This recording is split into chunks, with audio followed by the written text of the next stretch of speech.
Hey folks, I wanted to get at you one more time tonight about this module.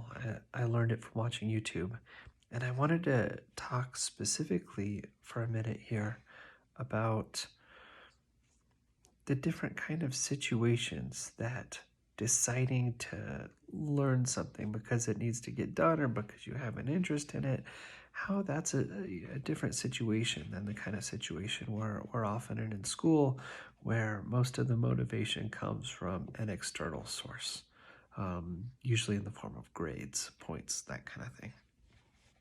Um, we have, I don't know, moral judgments about how pure the reasons are in each of these situations. But I want to try and put those aside for a second, or at least to acknowledge that they're not the only thing going on, and that maybe our folk beliefs about which is better don't tell the whole story. In any case, extrinsic and intrinsic motivation are a little bit more complicated than just two sides of a coin. There's lots of ways in which something may move from being an extrinsically motivated thing to an intrinsically motivated thing, or take various positions along the way over the course of our lives. Brushing teeth is the example I always tell people. You start out being forced to do it. You have to actually be held in the bathroom there to brush your teeth. At some point, you become, and you internalize this to some extent where you would feel guilty. And so you would feel guilty if you didn't brush your teeth. And yet it's not something that you necessarily see as an important thing for you to do, but that you don't want to get caught not having done it. And that's sort of moving towards this more intrinsic source. But by the time you've got your own kids, now you're the one who sees this as an inherent value of your person. It is important to be clean. It is important to take care of yourself. All those sorts of things are beliefs that you imagine you've always held at this point. So there's this whole spectrum of different kinds of motivations. And a lot of research has been done into what kinds of motivations are helpful and under what circumstances. And one of the big contradictions that you should at least be aware of is that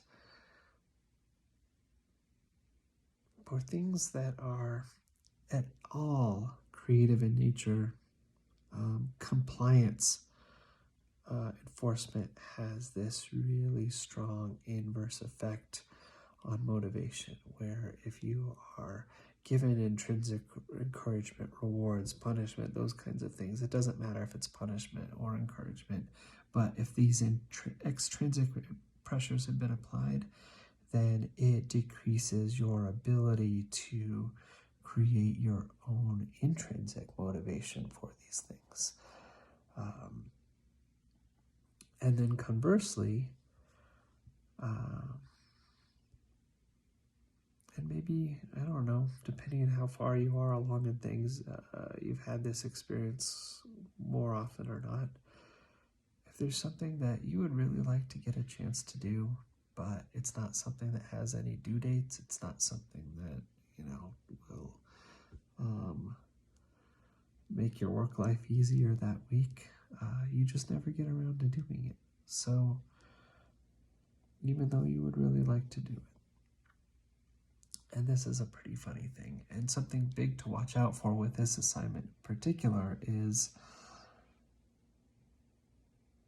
where does that motivation come from? Does it come from the points that we've assigned to it? Is that the thing that gets you to actually follow through and do it? Or is it your own interest in seeing through the learning goal that you've identified for yourself? Anyway, if these are interesting topics, we can dig into the research a little bit on motivation.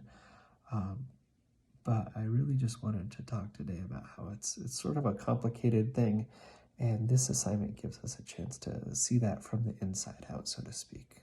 Anyway, talk to y'all later.